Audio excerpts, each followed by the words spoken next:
Hello, I am Travis Murphy, joined by Andre Gobert. Welcome to the Tommy Sports Network's Another Angle. Fall sports are in full swing here at St. Thomas, with the winter sports just around the corner. We have a great show here for you today, starting with a story from Andre about the transition from high school soccer to college soccer, followed by a look into the making of Tommy Johnny 2017. The Tommy women's soccer team is off to another successful start again this season. Andre is here to give us another angle. Thanks, Travis. The Tommy's women's soccer team is 8-2-1 to start out the season and is currently in third place in the MIAC. They were 9-0-1 last year at this point in the season. The past two seasons have been the best starts to the Tommy soccer season since 2009, when they went 8-2 in the first half of the season. A lot of the early season success so far has come from the Tommy's first-year players, who currently make up 9 of the current 28 players on the St. Thomas roster. To describe the transition that many of these first-year players experience when coming in from high school to college, I sat down with first-year player Paige Cater. There was obviously going to be a big commitment to both team and athletics. There's going to be a lot of responsibility since I'm on my own now, and I knew that it was going to be a lot of work going into it, but I knew that I was going to come in ready. I've been into a lot of situations before where I've had to, use time management and be responsible, so I think I was ready to take on the challenge of college. Paige had noticed one big change since her time at the collegiate level. In high school, I feel everyone wants to compete, but it's more fun aspect than it is competitive one. Obviously, in college, we want to win. We want to be the best in our conference, and we all push each other to really be the best that we can be. Many athletes that continue on to play at the collegiate level know quickness and the intensity of play as the biggest changes. Junior captain Brie Bordage agrees. Stepping up to the plate and playing with people who were not only just a year older than you, but 3 years older than you, and in your 20s, that just seems like a bigger difference than when you're a teenager. So definitely just the intensity piece and how St. Thomas played versus how my high school played, just different styles. Bordage said that the hardest part for her was not knowing any of her teammates. Coach McGill has a buddy system in place just for this reason. Each year we get a buddy who is obviously older than us, so a freshman is paired up with either sophomore, junior, or senior, and mine in particular was Brielle Bierman, and she was a forward and one of our top goal scorers, so I really looked up to her not only because she scored goals, but because she was just always a good teammate to people, and off the field and on the field. And to cap it off, Bordage had some advice of her own for student athletes making the transition to college. I would definitely say prepare, because I know as a freshman I didn't do much of anything during the summer. I just kind of came in I played club, I'm good. And just the way we even warm up here, we use ACL prevention, and that's just a whole different story, and the intensity just doing that. And also with the time management piece, just be prepared in the sense that you don't have a lot of time. You think you will, high school, you're oh, this isn't bad at all, but college is way different, and just being mentally prepared for that difference would really help. So the preparation of these first years, along with the help they receive from teammates and coaches, is reflected on the field by this continued early season success from the Tommies.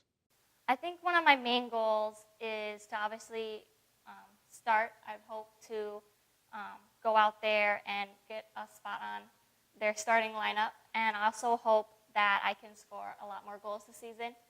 I have one so far. I have one recorded start, and I'm hoping to improve and get more opportunities as the season goes on, so that I can be one of those top scoring players that people are afraid to play against every time they see us. And I'm really hoping that as I continue my career as a Tommy soccer athlete, I hope that I can continue to be one of the best and just go out there and have fun and just keep doing what we're doing and have a good winning season.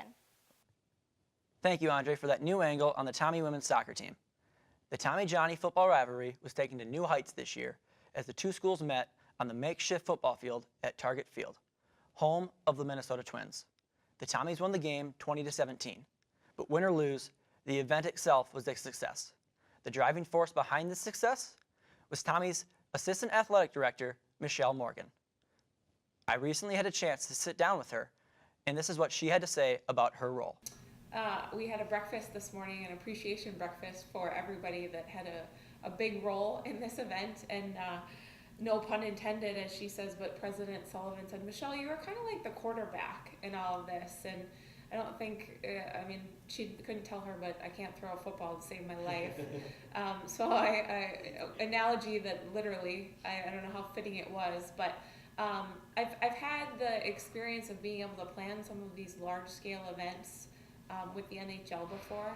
And so you're a little bit like a general manager, to use more of a pro analogy, a pro sports analogy, in that you're working with all these different departments and really executing, orchestrating things that, hey, I'm not familiar with knowing what sort of merchandise we need to buy and sell for something like this, but you just need to collaborate across campus and across resources so that we can be successful on all levels and let those experts stick to their field of expertise and do their job accordingly. President Sullivan was definitely right. Michelle was the quarterback. And maybe Jack Parra can help with that throwing motion a little. Michelle was also very busy from the get-go in the planning process, which started back in August of 2016.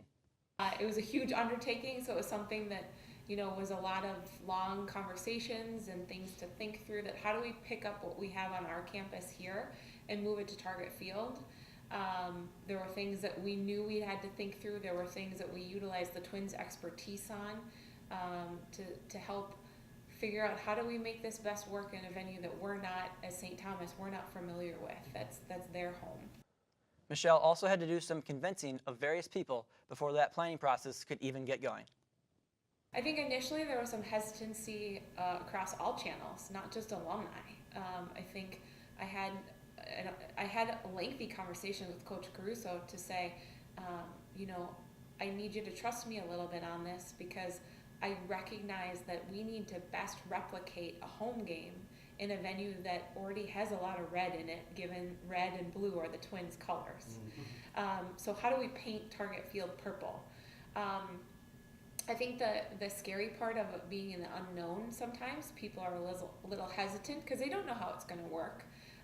But we did jump in with both feet and had some early adapters to make sure that, you know, we could get the word out and we'd do the best that we can. And I think in hindsight now, hearing, you know, kind of the recap commentary of the people that were there or that weren't there, you know, great crowd in numbers, but there was over 17,000 impressions in terms of the web streaming, and there were 9 chapters of alumni across the country that had viewing parties. So that speaks volumes to say that I think people now have seen that it works and they'd be willing to say, hey, maybe can we do this again somewhere down the line. And as she said, it was an amazing crowd. More than 37,000 people, a Division III record, which she told me was one of the main goals of having this game at Target Field. We certainly wanted to crush a Division III record, and we more than doubled it, so I think that was successful. But the nature of the Tommy Johnny football game is that it's kind of outgrown our campus in the sense of our infrastructure is not set up to deal with that many people, and safety is obviously the number one concern, to make sure that if you're going to have, you know, 15 to 18,000 people on our campus or on St. John's campus, we need to bring in extra resources, whether it be seating or security or restrooms and food, that it's a lot of extra layers, a lot of extra cost, and that in moving it to Target Field, it gave us the opportunity to a bigger footprint that was safe, and to work with a staff that was, you know, quadruple the size of ours, more than that actually on game day. And they do this is their business. So whether they're hosting a Major League Baseball game or whether they're having a major concert there, they know and are trained accordingly to be able to make sure that safety is first and that everybody has an enjoyable time. But it's all in a different venue. It was a great day and a great game in the perfect venue.